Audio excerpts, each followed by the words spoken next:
inside of the studio here at Intercom, where we work at, is whenever I do a top 5 list of female rappers, she always comes in at either 1 or 1A.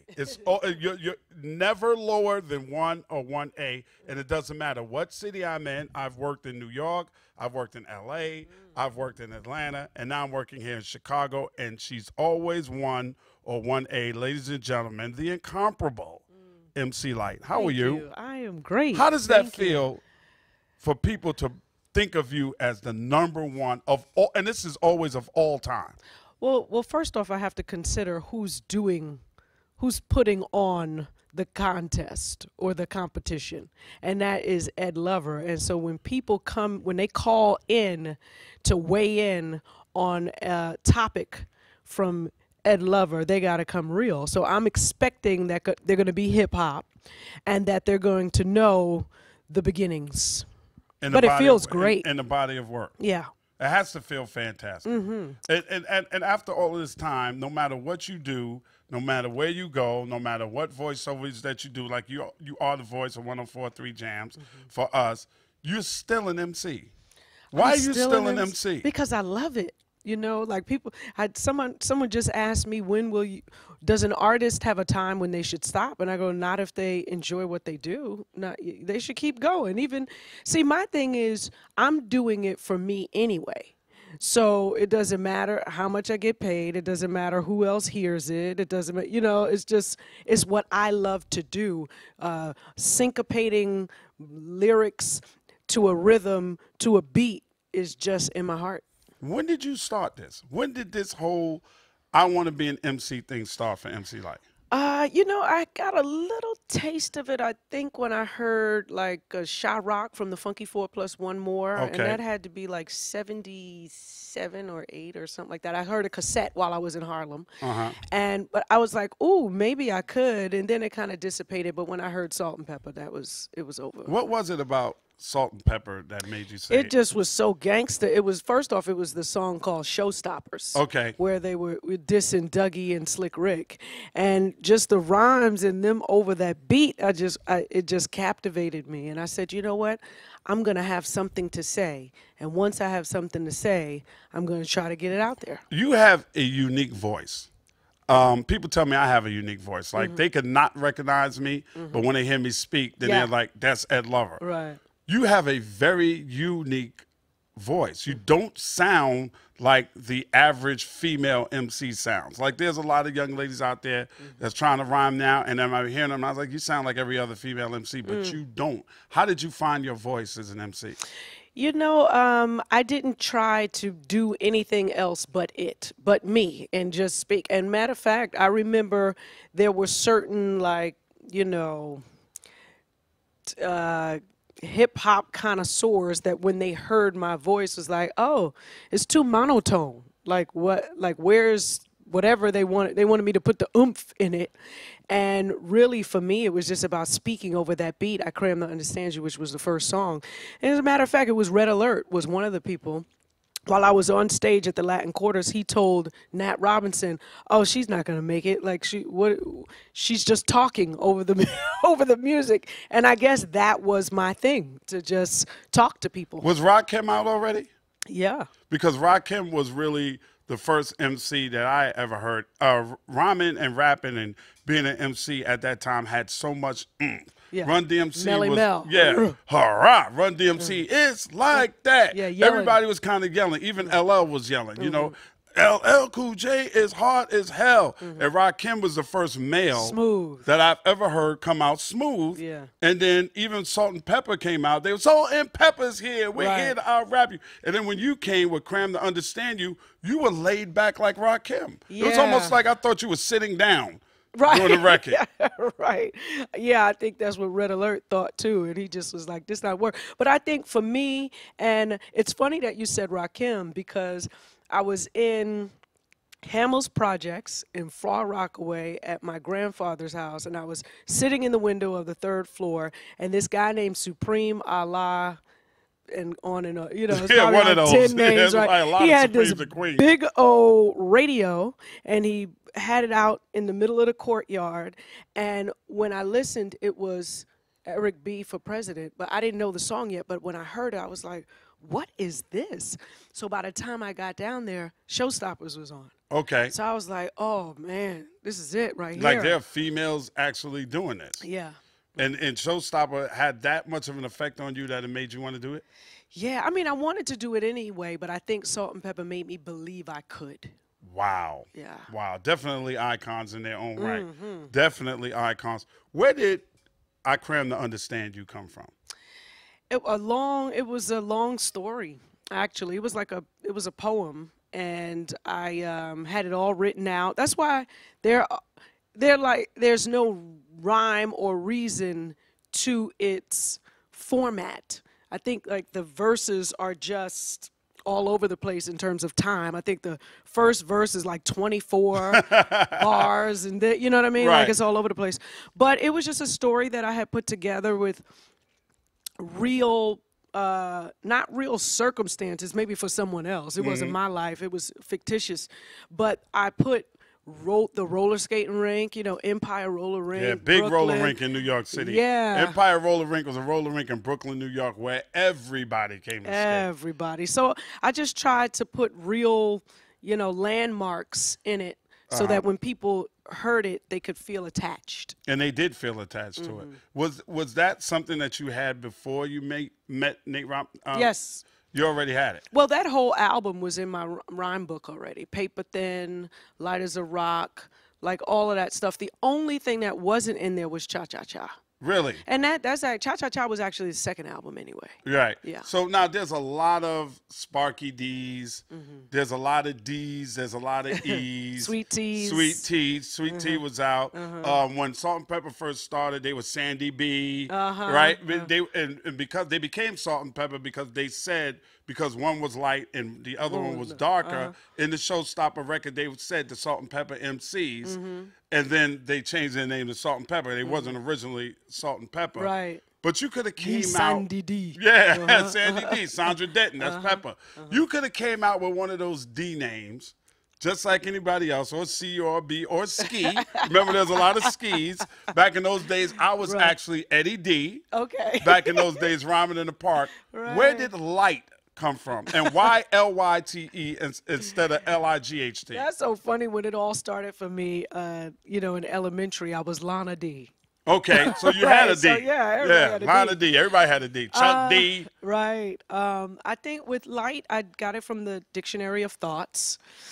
And it's a bunch of philosophers, and, you know, they take a word and break it down. And Lyte was just so positive. And I said, well, I don't want to spell it like a light bulb.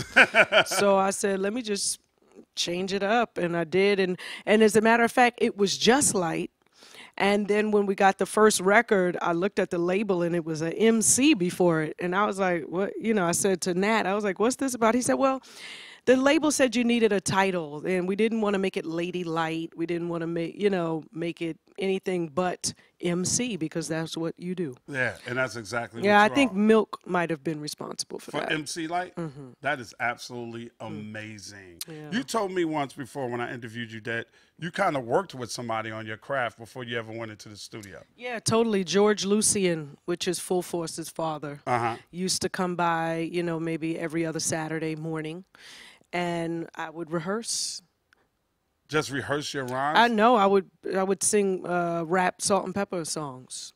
All day? Well, you know, for a about, few hours? For about 4 What did that? 4 What hours. do you think in the long run and looking back at it? What do you think that did for you? It made me confident. It brought about a confidence, and then it also taught me to, you know, speak from here as opposed from my throat. You know, it just I tell you what, by the time I got into first party music in Staten Island to audition, basically is what it was, they were like, oh my God, she's ready, let's go. Just like that. right into the studio to start. I went in the first time. I opened up the rhyme book. They said, "Listen to this beat. You got something for this?" And I think he might have played the beat for Paper Thin. And I started rhyming Paper Thin. They said, "Okay, that'll go to that. Okay, you got something for this? Okay, what's that right there?" I said, "Oh, this is a story I crammed to understand you." And Milk just made the beat right there on the 4-track Tascam, and the rest is kind of history. Yeah, the rest is history. Now, from what people talk about true MCs, like to be the greatest, they say you have to go through certain things, right? First of all, they say whatever sex you are, if you're a man, the guys have to want to be you, and the women want you, have to want you. As a female, you have to have the guys want you, and the women want to be you. But there's a pivotal moment in every great MC's history that defines them, and that's the battle. And you had an epic battle with Antoinette. How did that start? Oh goodness, we were Well, for people in Chicago that Right. that really don't know about Antoinette, tell them where Antoinette is from. And Well, Antoinette is part of Herbie Lovebug's camp. Okay. You know, so which Queens, was Salt and Pepper, Kid and Play, Kwame. Yeah, all of those cats over there. And so I think from what my understanding is, Milk and Giz had spoke to Herbie Lovebug about doing an answer to Top Billin' and calling it Stop Illin'. Okay. And it was actually supposed to be the 3 young ladies that made up the dance crew, and I can't remember the dance crew, but it was Hi Hat, Yeah. who, by the way, is like one of the Greatest best choreographers ever. Ever. Did all of Missy You don't stuff. know it, Google it. Yes. Yes. So Hi Hat, Swatch, and then there was one other person. So Okay. they were supposed to do this. Shout out to Swatch, too. Yeah. And I want you to reiterate that Hi-Hat did most of the choreography for Missy Elliott, who's a great friend of yours, but we'll get to that later. Okay, go ahead. Okay. So in any case, they were supposed to do an answer called Stop Illin'. So it was just supposed to breathe life, more Right. life into Top Billin' Okay. after it started waning down off of the charts or whatever. And so they didn't do it, and it kept taking longer and longer and longer. And so I guess Milk and Giz thought that Herbie Lovebug just said, forget it. But one day we're driving in from a show we were doing in Boston, and we tap in and hear Magic, and he's playing this song called I Got an Attitude. Okay. And one of the lines is something about your bodyguard and something, and they, Milk's eyes got wide like, oh man, they did. And at the time was Gene, that bodyguard, Big Gene, Yeah, I guess maybe that's who they were who talking bodyguard about. for you for a long time. Right. 6 degrees of separation. Gene and I worked together when I was a high school security officer That's right. at Andrew Jackson High School. Right, and he brought you on tour with us. That's right. Absolutely. So it's a very, very small. Lyte and I toured together for a lot of years. A lot of people don't know, with Crisscross. We toured with Crisscross, and I just had happened to host one of Crisscross shows. Far Side didn't show up. They asked me could I waste some time. Long story short, I ended up on tour with Crisscross and MC Lyte. Great times too. Exactly. And then we've got many tie-ins Yes. because then there was Todd, who I Yes. used to date, and Yeah. you guys were roommates for a minute and like broke every barrier down with Yo MTV Raps Absolutely. and all of the work that you guys did over there. But so anyway, they say, Lyte, you got to diss her. And I'm like, what? They said, because we're guys, we can't come back with a diss. So I say, okay. And literally, we go off the road in Boston straight to Murray Street to a studio called INS. And that's where Hot Damn Ho 10% Diss was born. Did you even know her? No. Had not even no met her. problems. We thinking that maybe y'all ran into each other at Latin Quarter, which is one of the most famous hip hop clubs in New York at the time. She said something wrong. In hip hop, when you're young, you don't need a reason. At least you didn't then. It's just Right. like, okay, they told me I need to do it. I need to do it. So I did it. And then we wound up in a battle at the World. Okay. Where we finally came sort of face to face and battled off, and then I didn't see her again for years until we just had a show.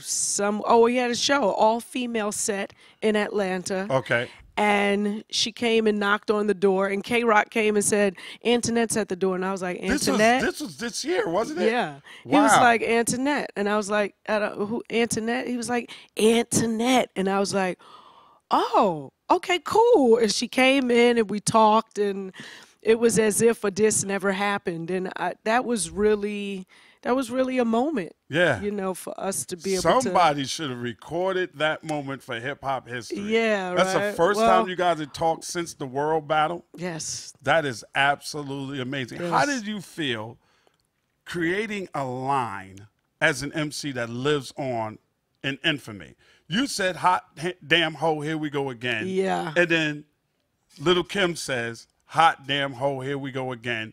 And that line is a line that anytime you put that record on, every female knows it. Right, right. You know, at the time I was just talking. It just and I had learned in a very short period of time that your first line of every verse should be monumental. And you can't just start talking. Like, it has to be something that a DJ wants to spin back. Right. And so at the time, I was just. But you're so young. Like, how do you recognize that these things need to go into a record, right? So, like, you had Paper Thin, great record, incredible beat, still rocks out crazy to this day. And then in the middle of this record somewhere, you go, hit the road, Sam, and don't you come back no more, no more. Right. A Ray Charles? Yeah, yeah. Why? You know, that's the music I listened to growing up. And even in I'm Not Having It with Positive K, I think I Right. stole a line from Dionne Warwick. I'm never gonna fall in love again. Do you know the way to Santa Fe? Right. I'm gonna get whatever that song is. I took a line from that and threw it in there.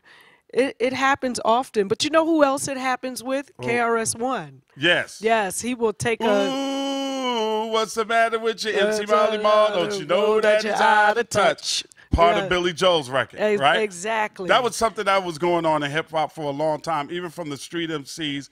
You know, Cold Crush used to do it all the time. There's, you know, Gilligan's Island or whatever. Right. And it just amazed me that you would do that and take that line from a Ray Charles record, Hit the Road Jack, and just throw it right into the middle of a song, and it becomes so memorable. If you look back on your very first album, what is your favorite song off that album?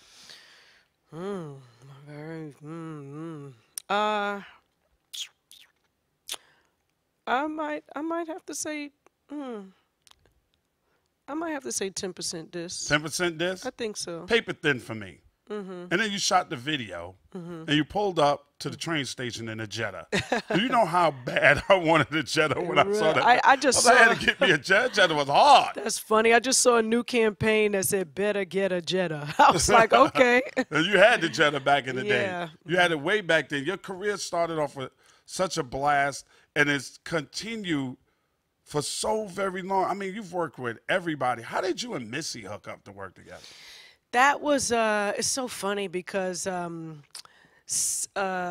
record label that I was on, they Elektra at the time. They wanted to sign her, and then Puffy, who was doing the remix, also wanted to sign her. Okay. So everybody was vying for her to be a part of Cold Rocker Party, the remix. Right. And so she missed the first studio time. I was like, oh, okay. And she missed the second one. I was like, She didn't come to the studio? she didn't make it. So I called up Puff and I was like, well, listen, hey, if she doesn't want to do it, let's just move forward. No. She wants to do it. She just was dealing with some stuff. She's going to be there. So the third time by the time I had gotten there, her verse was already laid. And she had already put the all of the singing around Right. it. And she was basically just sitting there waiting for me. So I was like, okay, great. This is awesome. Tell me about the Brandy record, the remix. The Brandy record, they called me up. The record label did because we Yes. were on the same label. It's the I Want to Be Down remix, ladies and gentlemen, that we're talking about. We were on the same label, and they called me up and asked me, did I want to get busy? And I was sure. I went to the studio, and I was just there with the producers. And I heard it, and I laid my verse before anyone else. I didn't hear anybody else's verse. And I just said, I want to be first. So I put mine first. I wanted to stay first. And they said okay, and it just went from there. Did you have any idea who else was going to be on that record? I did. They already told you. They had already told me, but no one had put their verse down yet. Okay, so you demanded I have to be first. Well, yeah, I just wanted to be first. Why? Because you either want to be first or you want to be last. And I was like, let me just take first position. Right. And I wrote it like it was the beginning of a song. Okay. So like that, those first lines to me are always so important. Mm-hmm. And can you imagine that verse last? No. Or second? No. No. No, it's just first. Like it's almost like a perfect hip hop record. Like, sometimes I think about music and I look at these records and I say, gee, if you switch something around, this record wouldn't be as fantastic as it is. Like if you look at Scenario, if Bust does not last on the Scenario remix, it's not the same record. No, it's not. If not. Fife is not there to say Bo knows this and Bo knows that, but Bo don't know Jack because Bo can't rap, it's not the same record if you put Charlie Brown in front of him. Yeah. And that's also true with you and a lot of the stuff that you've done. Has there ever been a record that you listen to now and say, man, I wish I could have something different? Yeah. Oh, man. Yeah, I think for the most part, when I approached that whole first and second album, it was just me writing like poetry. Mm-hmm. So I was taking poetry and making it go to music as opposed to writing to the music, which is very different. And so there are some syncopation things that I would change. That you cringe at? Well, I don't know that I cringe. Okay. But it's like, oh, I could have landed that a little bit more in the pocket. Poor Georgie is one of my favorite records that you've ever done. Thank you. I love Poor Georgie. Poor Georgie has a message to it. It's a great story. You sound amazing. Your syncopation, your rhymes are incredible on all of your music. But for me, I really love Poor Georgie. How did that record come together, and who picked the sample?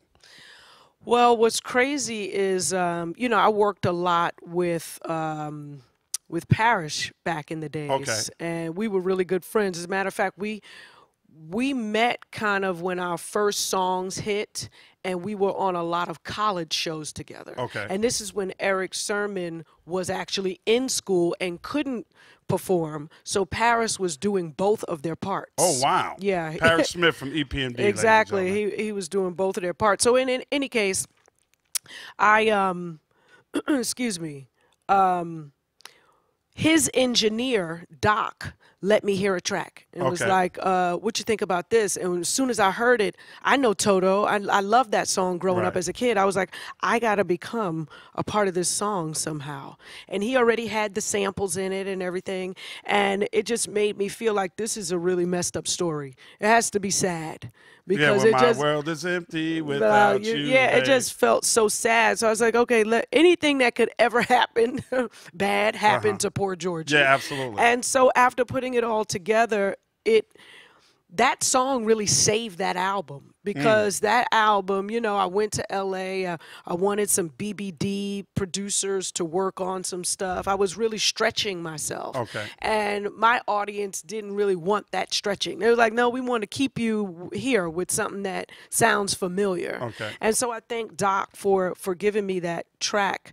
Even he was the engineer. Nobody expected him to come out of his pocket with a hit like that. And a big hit that it was for you. You recently got married. Congratulations. Thank you. I love seeing you in love. Is that right? I love seeing you in love. I've known you for so long, and I have so many more things I could talk to you about, but we press for time. Yes. So I will just say thank you, MC Lyte. Thank you. It is always a pleasure. Ladies and gentlemen, the #1 female artist of all times. When it comes to hip-hop, you're not going to find nobody better. Please don't throw these new jacks in my face because they do not have the voice, they do not have the style, and they definitely do not have the rhymes of Lana D right here, ladies and gentlemen. My girl, my friend, my homie, MC Lyte, right here on 104.3 Jams. Thank you.